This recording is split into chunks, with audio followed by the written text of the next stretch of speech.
Buenos días, desde la ciudad de Guatemala reciban un cordial y afectuoso saludo todos los que están en estas dos plataformas de Facebook y YouTube. Hoy es miércoles 26 de agosto del año 2020 y continuaremos con el estudio del Evangelio de Juan. El tema de hoy es el pan del cielo. Vamos a iniciar con una oración. Padre que estás en el cielo, es tu palabra bendita y sagrada, por lo cual con respeto y humildad venimos ante ti para pedirte que nos des la oportunidad de enseñarla y de entenderla, pero también de guardarla y de preservarla. Que tu Espíritu Santo nos ilumine y nos ayude, dirija nuestros pasos, nos dé su poder para poder comprender esta porción del Evangelio de Juan. Gracias por todos los que están conectados en Guatemala, fuera de Guatemala, los que fielmente todos los miércoles hacen un espacio a esta hora para estar con nosotros en este estudio. Premia todo esfuerzo con sabiduría y con gracia. En el nombre de Jesús. Amén. Muy bien, mis queridos internautas. Vamos a empezar el estudio del capítulo número 6 del Evangelio de Juan. Hemos visto el interesantísimo capítulo número 5 que en los inicios nos relata la sanidad que se dio en el estanque de Betesda, la sanidad hecha por el Señor. Y luego un discurso donde aprendimos muchas cosas de su naturaleza y de su misión en la tierra. Después de esto, dice, Jesús se fue al otro lado del mar.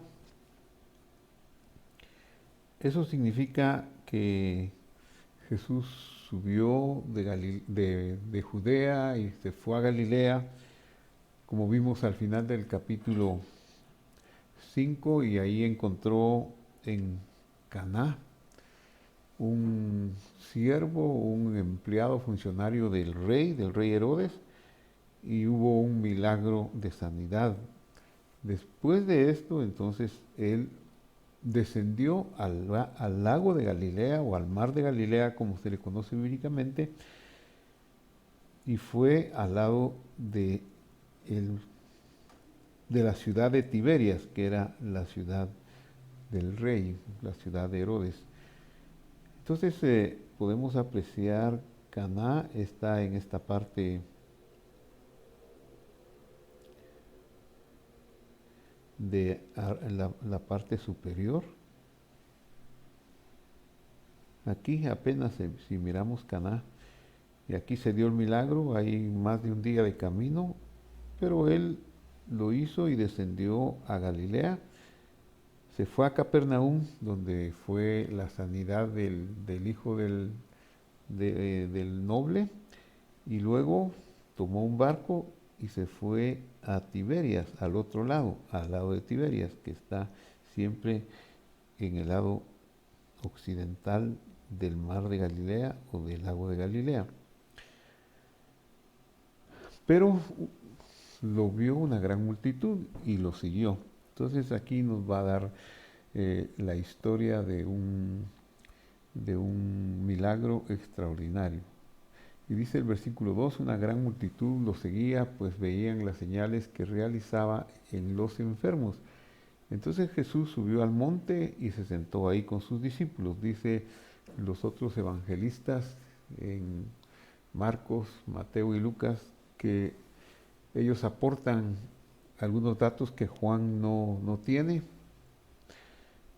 Y los datos que aportan es que en uno dice que los vio como ovejas sin pastor y se enterneció por ellos. Y en otro dice que les enseñó muchas cosas. Es decir, su ternura lo llevó a darles conocimiento, porque el conocimiento nos liberta. Y otro relato también agrega que hizo milagros de sanidad. Pero todo esto llevó mucho tiempo, llevó una cantidad considerable de tiempo, y el día empezó a declinar, y entonces le dijo a Felipe, estos 5, ¿dónde podemos comprar pan para que coman estos?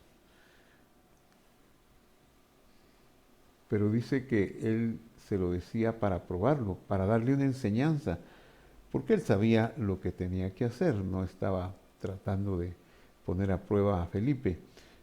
Como tampoco Abraham fue probado en el capítulo 22 de Génesis, sino que él recibió una enseñanza, Dios sabía lo que tenía que hacer. Quería dejarles una experiencia que nos serviría a nosotros en el futuro. Felipe le respondió y le dice, asombrado, 200 denarios, es decir, el salario de un obrero de 200 días, comprar pan con un sueldo de 200 días de trabajo, no bastarían para que cada uno reciba un pedazo, es que eran demasiados. Otro de sus discípulos, Andrés, hermano de Simón Pedro, le dijo a Jesús, aquí hay un muchacho que tiene 5 panes de cebada y 2 pescados, pero ¿qué es esto para tantos? Seguramente el niño, imbuido de las enseñanzas que oyó, de los milagros que vio, cuando vio ese requerimiento de Jesús, lo ha de haber oído y él dijo, bueno, yo tengo un poquito aquí, y se lo dice a Andrés, mire, mire, discípulo, tengo 5 panes de cebada y 2 pescados. Y Felipe, pues, o Andrés, seguramente no lo tomó en serio, pero por no dejar, se lo dice a Jesús.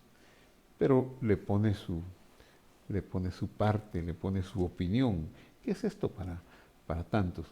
Pero Jesús no le hizo caso, y es que aquí en este capítulo vamos a ver la demostración de todo lo que él explicó al finalizar el capítulo 5, de quién es, de su poder, de su autoridad. Y ahora en esta en esta primera parte del capítulo 6 va a ser una demostración de poder. Entonces dijo, hagan que la gente se siente. Y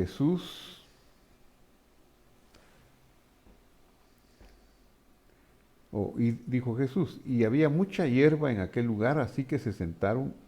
El número de los hombres era de unos 5,000. Quiero hacer una acotación aquí sobre este dato numérico. Se puede entender como 5,000 varones, pero podría ser que hubiera también, y no se menciona, pero se sobreentiende que ahí había ancianos. Podemos decir, y si había 5,000 ancianos, y si había 5,000 mujeres, y si había 5,000 niños, probablemente la cantidad era de unos 20,000. La ciudad de Jerusalén en aquel tiempo tenía 80,000 habitantes. Claro, no están en Jerusalén, están en el monte, en uno de los lados, cerca de Tiberias, la ciudad del rey, ya pero en la montaña, y de todos lados y aldeas, por recibir una palabra, una sanidad, lo fueron a buscar. Fácilmente se juntarían unos 20,000. Y Andrés, ante tal magnitud, es que dice, ¿qué es esto para tantos? O Felipe dice, pues 200 denarios, 200 salarios diarios de un obrero no alcanzaría para tantas personas. Andrés, es interesante que el nombre de Andrés, bueno, Andrés es un nombre griego, y en ese tiempo era bastante frecuente, pues Andrés era hermano de Simón Pedro y eran de Betsaida, eran judíos. Sin embargo, tenía un nombre griego. Felipe igualmente tenía un nombre griego, porque en ese tiempo no había reparo.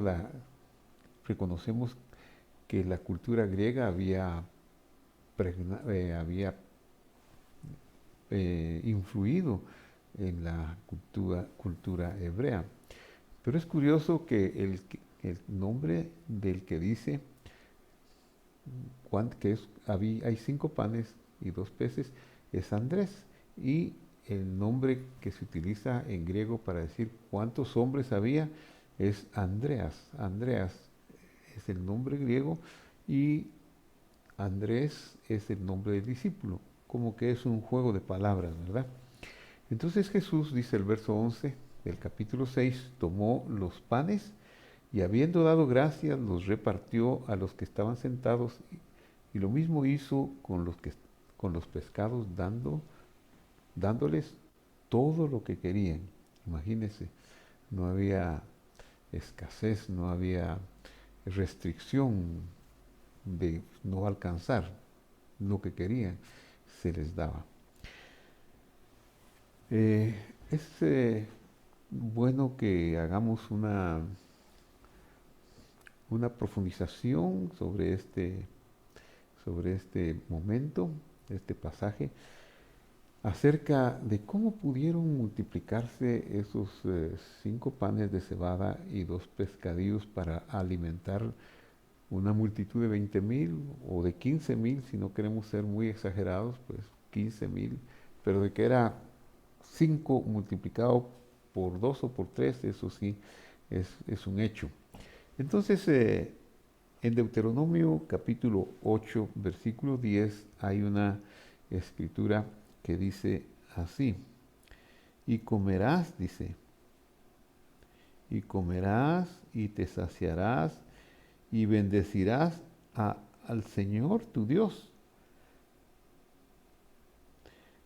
sobre o por la tierra buena que te ha dado.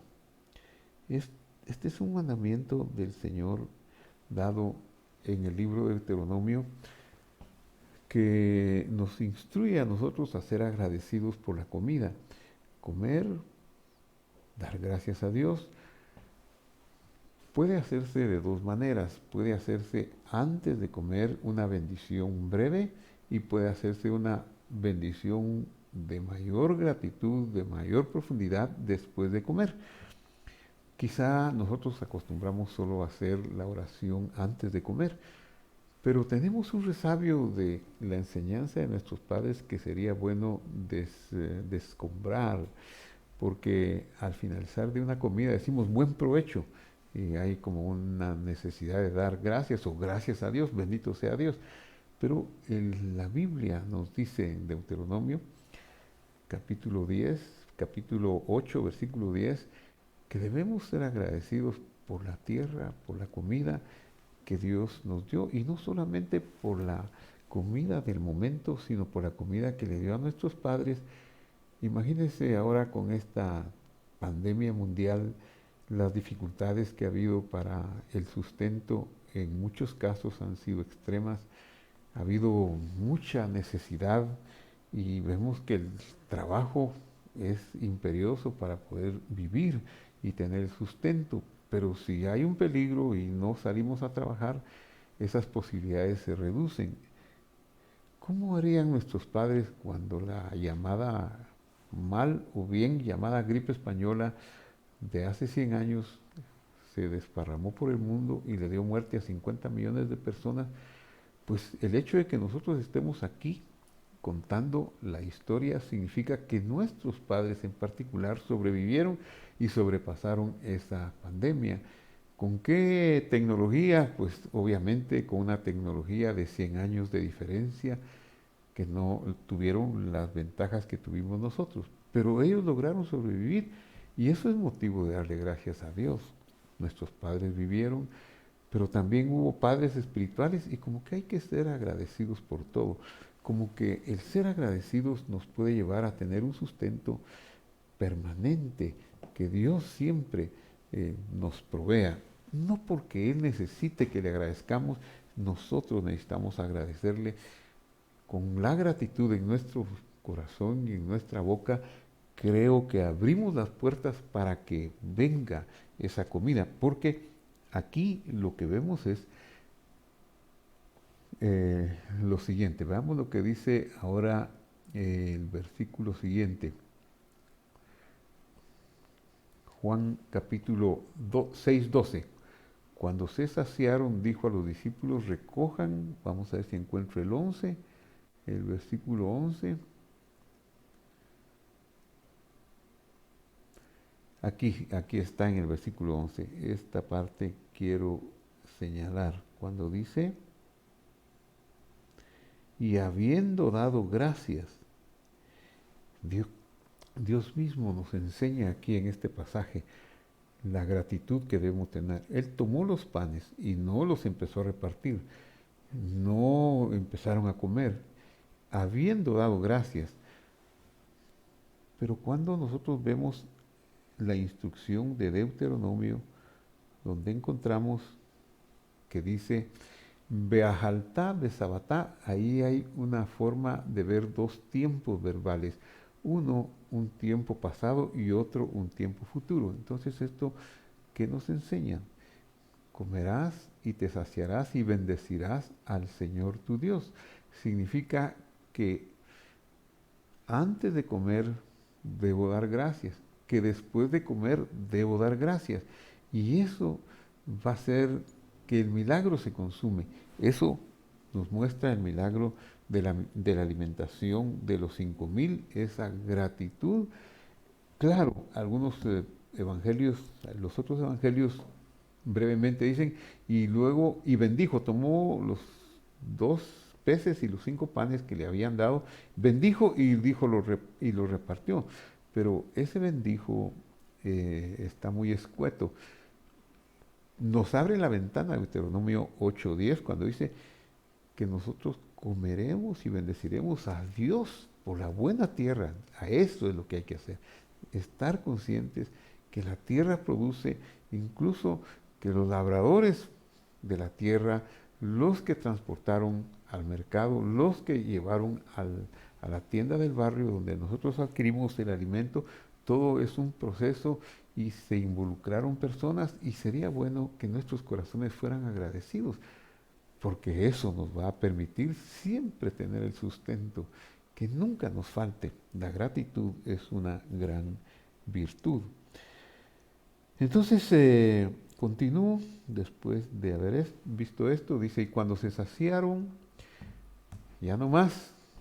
Entonces dijo a sus discípulos, recojan los pedazos que sobran para que no se pierda nada. Alguien puede decir, bueno, pero ellos eran una multitud de 20,000 y ¿a qué hora estuvo diciendo, vamos a orar para dar gracias para comenzar o vamos a orar para después de comenzar? Esto se sobreentiende que no lo hicieron, pero él lo hizo en lo personal y los que sabían lo hicieron. Si otros no lo hacen, pero yo lo hago, creo que es una buena forma de empezar y también de enseñar. Ahora vemos aquí que no hay que desperdiciar nada, ¿verdad? Entonces ellos recogieron y llenaron las 12 cestas con pedazos de los 5 panes de cebada que sobraron a los que habían comido. La gente entonces, al ver la señal que Jesús había hecho, decía, verdaderamente este es el profeta que habría de venir al mundo.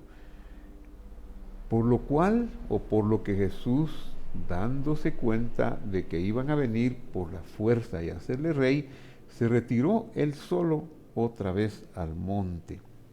No es que él haya tenido tentación de que iba a ceder, van a venir a hacerme rey, eso es lo que quiero. No, él no era un político que estaba en campaña.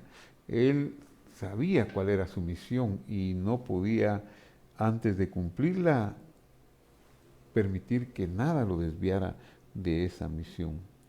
Entonces se apartó y se fue, y al atardecer sus discípulos bajaron hasta el mar y subiendo en una barca, dice, se dirigieron al otro lado del mar hacia Capernaum, y había oscurecido, pero Jesús se había quedado en tierra, no había venido con ellos.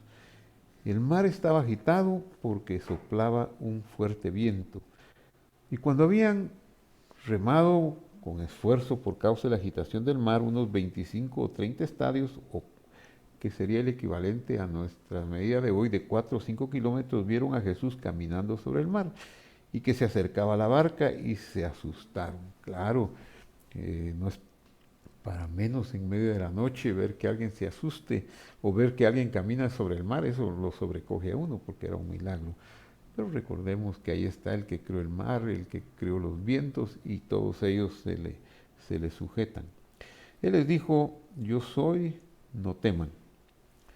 Entonces ellos querían recibir a Jesús en la barca, pero la barca llegó enseguida a la tierra a donde iban. Quizá esto también es otro milagro de un acortamiento del tiempo en el viaje. Bueno, la noche pasó, vino el día siguiente, la multitud que había quedado al otro lado del mar se dio cuenta que ahí no había más que una barca y que Jesús no había entrado en la barca con sus discípulos, sino que sus discípulos habían viajado solos. Vinieron pues las otras barcas de Tiberia cerca del lugar donde habían comido pan después de que el Señor había dado gracias.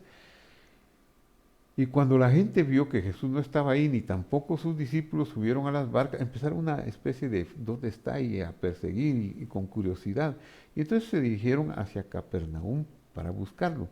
Y cuando lo hallaron, ya de día, al día siguiente, le dijeron, ¿cuándo llegaste acá? Era un misterio. Pero Jesús no se detuvo a decirles, bueno, llegué tal y tal, de tal forma, hice un milagro. Bueno, el orgullo, por supuesto, que no tiene nada que ver con él. Jesús le respondió en el versículo 26 al fondo, al centro de la inquietud de la pregunta. En verdad, y ya hemos explicado que esta es una declaración muy del Señor y que cada vez que aparezca en verdad, os digo, detrás de eso en el idioma hebreo está la transliteración de la palabra hebrea amén, amén. Y que amén significa la expresión ciertísimo es, verdadero es, y cuando se repite dos veces no puede estar siendo otra manifestación, sino que está hablando Dios. ¿Verdad? Amén, amén. Y la palabra amén es muy interesante porque esta palabra está compuesta de 3 letras. La gematria de estas letras, la palabra Aleph vale 1, la segunda letra que es la Mem vale 40 y la última letra que es una Nun vale 50. Si nosotros sumamos 1 más 40 más 50 nos da una cantidad de 91. 91 es una palabra o un número muy interesante. La gematria lo que hace es decirnos que las palabras que tienen el mismo valor numérico están emparentadas con las otras. Y aquí hay un misterio que ya les he hablado en algún estudio anterior, y es que el nombre inefable que nuestras Biblias traducen como Jehová, y que es el nombre que no se puede pronunciar, no porque no se pueda pronunciar, sino porque el respeto y por lo sagrado, y porque no sabemos cómo pronunciarlo. Yud-Heh-Vav-Heh se traduce como Jehová, pero no es una traducción que sea exacta. Entonces, Yud-Heh-Vav-Heh tiene un valor numérico de 26. Y el nombre Adonai, que quiere decir mi Señor, tiene un valor numérico de 61. Cuando nosotros hacemos la suma de 65, cuando hacemos la suma de 26 más Adonai, que vale 65, 6 y 5 me da 11, 6 y 2 me da 8 y una que llevo me da 9, me da 91. Y 91 es el valor numérico de la palabra amén. De manera que cuando el Señor está diciendo amén, amén, y sobre todo después de este milagro tan asombroso, lo que nos está diciendo es la acción divina y diciendo verdadero, verdadero es. Y en eso está involucrado el nombre Adonai, que quiere decir mi Señor, y Yud-Heh-Vav-Heh, que es el nombre de las 4 letras, el tetragramatón, el nombre sagrado, el nombre elevado de Dios. Entonces es Dios, el nombre sagrado, su nombre inefable, y mi Señor, mi Señor Jesús el que está hablando. Entonces, ¿qué es lo que dice? Ustedes me buscan porque, no porque hayan visto las señales y que crean que yo soy el profeta, el Dios. Ustedes me buscan porque han comido panes y se han saciado, porque ustedes tienen en mente una manera fácil de vivir de ahora en adelante, pues quizá ya no vamos a trabajar y ya tenemos resuelto nuestro problema, aquí está la solución a todo, hagámoslo rey, pero Él les dice, verdadero es, aquí les voy a decir lo que Dios dice y lo que está escrito, ustedes por esta causa me están buscando. Entonces les dice, trabajen no por el alimento que perece, que esto es tan difícil, ¿verdad? Porque lo que urge es saciar la comida, lo que urge es lo que se mira, lo material. No vemos nosotros otra urgencia más grande que el vehículo, el trabajo que me hace falta, la comida. Pero Él nos llama la atención que primero hay que buscar el reino de Dios, lo más espiritual. Primero hay que hacer un juicio y eso significa oración. Oración, la palabra oración en hebrea palal significa como un juicio. No es de pedir, Dios, dame y dame. Muchas veces eso es lo que hacemos, solo dame, dame, dame, dame. Pero no hemos hecho un juicio. ¿Por qué no de veras hacerle caso a la etimología de la palabra oración? Bueno, Señor, ¿por qué me pasó esto? ¿Qué quiero aprender? ¿Qué me quieres enseñar? ¿Cuál es el camino que debo hacer? Jesús, ¿por qué hizo ese milagro? Porque Él está manifestando lo que está escrito de Él. Y estaba escrito, el maná fue dado a los israelitas, Él abrió el mar, Él domina las olas del mar, todo eso está escrito y esto es una manifestación de esos poderes de los cuales ha empezado a hablar en el final del capítulo 5. Por eso le dice, trabajen, aprendan, estudien acerca del alimento que no perece, del alimento que permanece para vida eterna, el cual el Hijo del Hombre, y aquí ahora hace una revelación más profunda, que tenemos que ir acostumbrándonos a esta revelación. El Hijo del Hombre, ¿qué significa el Hijo del Hombre?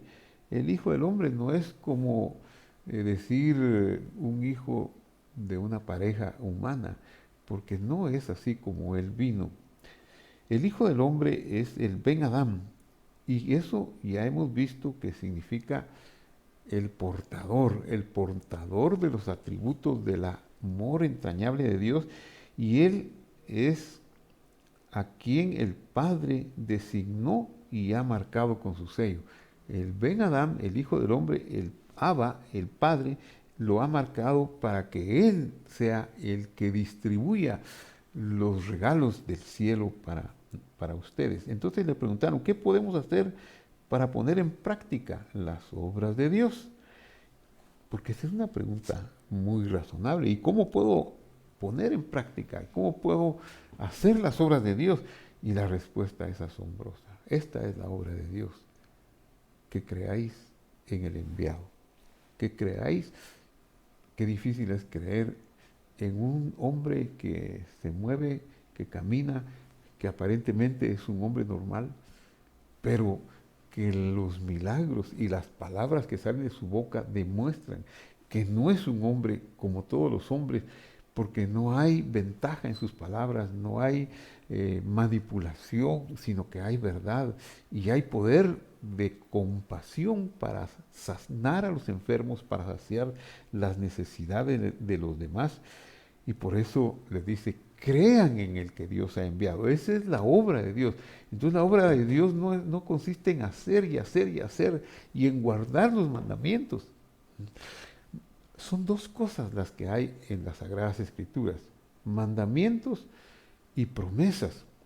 Y si yo cumplo con todos los mandamientos, puedo ser meticuloso y pues no los voy a cumplir todos porque soy humano y puedo fallar en algún momento, pero si me propongo ser muy piadoso y muy cumplidor de ellos, eso no me salva, Guardar los mandamientos, todos los mandamientos, no me trae salvación. La salvación y la vida eterna viene por un regalo de fe de Dios que me permita ver a Jesús como el Ben Adam, el portador, el que vino a rescatar mi vida, el que vino a rescatarme de la muerte y a darme la promesa de la resurrección. Esa es la obra más grande, creer en Jesús.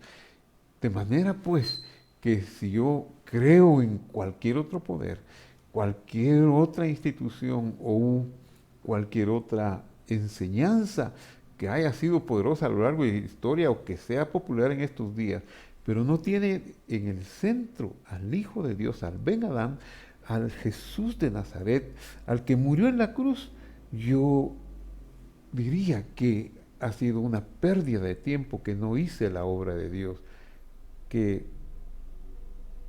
perdí mi tiempo al no hacer lo verdadero. Le dijeron entonces, ¿qué pues haces tú como señal para que veamos y te creamos? ¿Qué obras haces? Estas preguntas están de más, porque no acaba de multiplicar los panes, no se dieron cuenta de caminó en la mar, no se han dado cuenta de los milagros que han sido notorios cuando ellos han estado ahí. ¿Por qué no creen?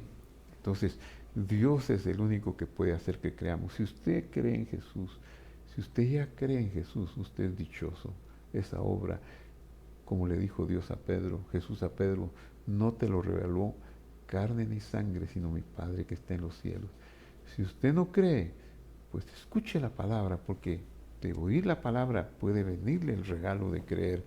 Pero si usted ya cree y por eso sigue estos estudios, usted es dichoso, usted debiera no solo creer en que Él es el Hijo de Dios, sino creer que nunca le va a faltar nada. Usted tiene ya la vida eterna, y si tiene la vida eterna va a tener sanidad, y si tiene la vida eterna va a tener sustento, va a pagar sus deudas, va a tener el trabajo, y las cantidades de problemas que tenga a su alrededor van a ser solucionados, porque usted tiene lo más importante, que es la vida eterna, el regalo más grande. Ya cree en Jesús, todo vendrá por medio de Él y por medio de su nombre.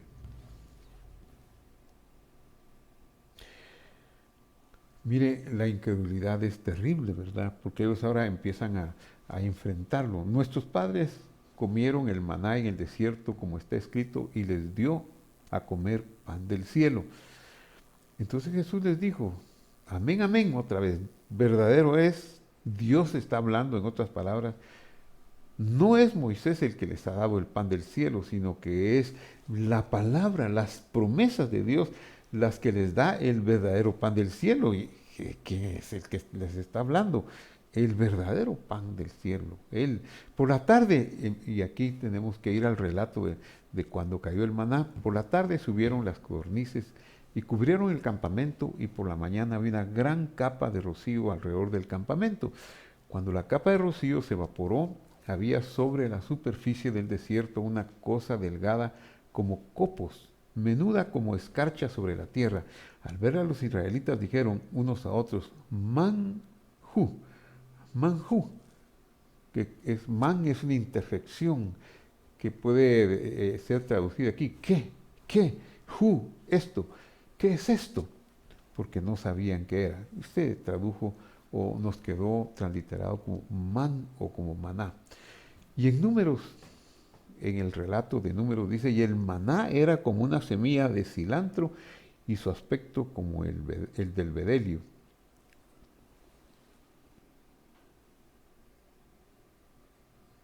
Entonces vamos a ver aquí. Rocío en hebreo es tal y bedelio es Havdolah. Pero en arameo, cuando ya se desarrolla la teología, en los tiempos de Jesús ya han pasado algunos años de que se está usando no solo el idioma para hablar, sino también hay una teología en el arameo judaico. Y a estas alturas, ahí ya se ha desarrollado esta teología. Rocío se dice talá, en hebreo es tal, en arameo es talá. Esa A al final es el artículo, o sea, ahí dice el rocío. Y bedelio es Dibdulta, el bedelio. Pero lo interesante de por qué traigo a colación de lo que dice el maná en Números y en Éxodo es que la teología hasídica dice que el rocío del bedelio, o sea, Talá Dibdulja, es el nombre literario del maná y es uno de los 7 atributos del anciano de días. ¿Y qué significa? ¿Qué atributo es ese? Es el atributo que nos enseña que Dios fue capaz de disminuirse para venir a esta creación. Es que es imposible que el Creador pudiera entrar en esta creación, pero como un atributo de su maravilloso y excelso poder estaba el poder del rocío del bedelio como atributo de la capacidad de disminuirse, de renunciar a su majestad y de hacerse un siervo. Y esa es la base de nuestra salvación. Eso es lo que está diciendo el Señor a sus interlocutores en Juan 6:33. Porque el pan de Dios es el que baja del cielo y da vida al mundo. Está hablando de Él, está hablando de ese atributo de la disminución, de bajar al mundo. Y Jesús les dijo, yo soy el pan de la vida. Y mire qué hermoso, el que a mí viene no tendrá hambre y el que cree en mí nunca tendrá sed. Ese es el regalo y lo que nosotros debemos buscar. Y esta es la voluntad del que me envió, que de todo lo que Él me ha dado yo no lo pierda, sino que lo resucite en el día final. Muy bien. Quiero terminar esta enseñanza con una oración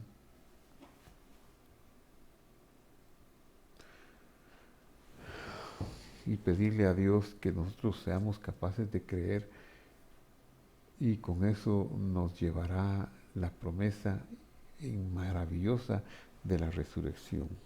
Terminamos el estudio con una oración. Padre que estás en el cielo, en el nombre de Jesús, te damos gracias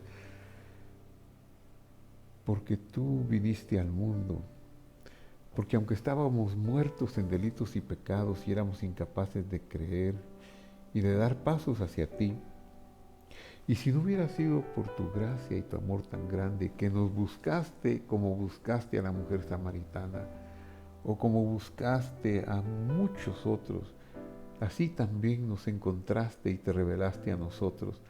Eso nos tiene muy agradecidos.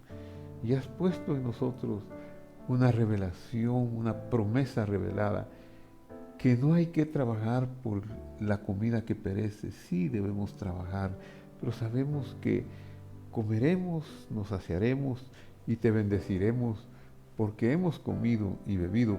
Porque si nosotros comemos, tú das pan al que come. Si nosotros bebemos, das bebida al que bebe. Y si nosotros sembramos, das semilla al que siembra.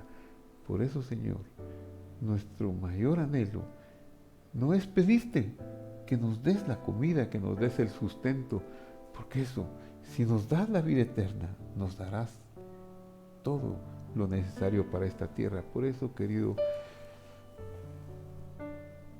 internauta, si usted tiene alguna necesidad, únase conmigo para comer la comida espiritual, para que usted se llene del bedelio, del rocío del cielo, del rocío del bedelio, para ver que Dios se disminuyó para pagar el precio que llevaría a que usted tuviera comida, sustento y sobre todo vida eterna, una vida incorruptible y una vida de resurrección en el futuro. Así que el resto de cosas en esta vida vendrán por añadidura. Claro, tenemos que ser diligentes. Después de trabajar en lo más importante como es creer, tenemos que ir a trabajar con las habilidades de nuestras manos que Dios nos ha dado. Y si no tiene trabajo, Dios le va a abrir puertas de trabajo. Padre que estás en el cielo, te pedimos, Señor, en el nombre de Jesús, que tú nos respondas para revelar a tu Hijo en nosotros. Concédenos verte como el Señor y el Salvador. Y eso, si nos das esa capacidad, confesaremos que Jesús es el Ben Adán, el portador del amor entrañable, que eres tú mismo, el Salvador, que se disminuyó para venir y morir por nosotros en la cruz. Gracias, Señor. Pero también te ruego, Señor, y te doy gracias por la vida de Hadasha, por la intervención quirúrgica, y que ahora está en recuperación, que tú le permitas a su cuerpo recuperarse maravillosamente, por el viaje de Dorita de Valencia, que está viajando desde Baja California este día. Tráela con bendición y paz, llega hasta su familia, de su familia en Baja California a su familia en Guatemala. Protégela de los males en el camino, Señor, en el nombre de Jesús. Te lo pido por todas las demás necesidades, pero sobre todo por el pan que permanece para vida eterna. Gracias, Señor, en el nombre de Jesús. Amén. Querido televidente, quiero invitarlo a que se suscriba a nuestro canal, el canal de YouTube y a Facebook, donde podrá seguirnos para ver otros mensajes. Hoy miércoles, como todos los miércoles, nos tendrá presentes con 2 estudios, uno a las 7 en Facebook, a las 10 en Facebook, y el estudio en YouTube que estará colgado desde las 7 de la mañana. El domingo lo esperamos para un mensaje con la Iglesia Visión de Fe en el Mundo, y usted es bienvenido para estar con nosotros, y ahí haremos una oración más pormenorizada por las necesidades. Es una reunión de servicio dominical, de asamblea en la iglesia. Así que hasta el domingo, hasta el otro miércoles, y que Dios nos bendiga, que Él nos cure, que Él nos sane y que Él esté siempre con nosotros. Hasta la vista.